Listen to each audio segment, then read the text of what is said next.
Hello, j'espère que vous allez bien. C'est parti du coup pour cette vidéo construction du Busyboard de Romée. Donc ce sont des pièces que j'avais principalement achetées sur AliExpress. Je vais vous mettre les liens en barre d'infos, mais elles sont également en story à la une salle de jeu sur Instagram pour ceux qui ne me suivent pas encore. Les autres pièces comme les verrous etc. ont été achetées dans des magasins de bricolage style Brico et j'avoue que j'avais clairement craqué mon slip sur la quantité. C'est pour ça que ça sera donc un Busyboard géant. Pour ceux qui me suivent sur Instagram, vous avez vu que nous avions déjà construit la petite maisonnette du coup dans la future salle de jeu de Romée et c'est sur ce pan de mur là que je vais accrocher du coup Arnaud va accrocher toutes les pièces du Busyboard puisque comme ça on rentabilise un petit peu l'espace.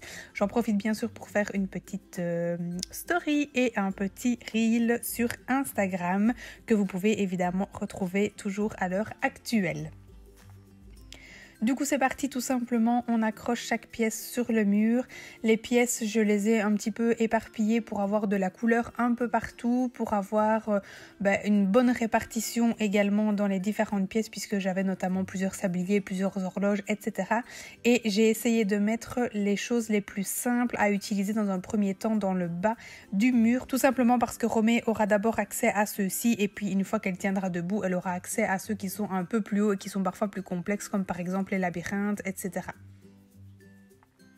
Donc les Busyboards évidemment, pour ceux qui ne connaissent pas, ce sont tout simplement une planche, normalement c'est une planche avec différents accessoires qui vont permettre aux enfants de travailler la motricité fine, la coordination et vous allez vraiment pouvoir stimuler votre enfant avec différents petits jeux qui vont permettre différents mouvements, que ce soit pour retourner des choses, tourner des manivelles, appuyer, etc., etc. Et donc vous avez vraiment différents mouvements de motricité fine qui sont travaillés et stimulés. C'est vraiment super intéressant en plus d'être hyper ludique évidemment.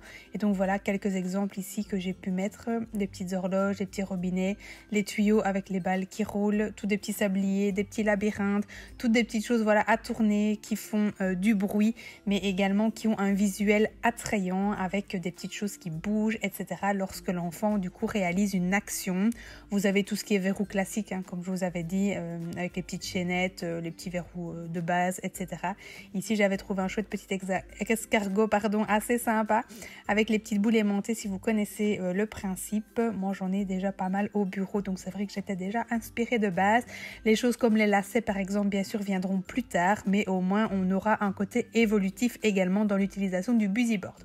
Bref, c'est parti pour vous montrer la surprise à Romée. Vous voyez la salle de jeu n'est pas encore terminée, on est encore en train dans les travaux et dans l'aménagement du coup, donc tout ça sera rangé et parfaitement terminé. Plus tard je vous montrerai évidemment un petit avant-après, je vous ferai une vidéo complète sur tout l'aménagement.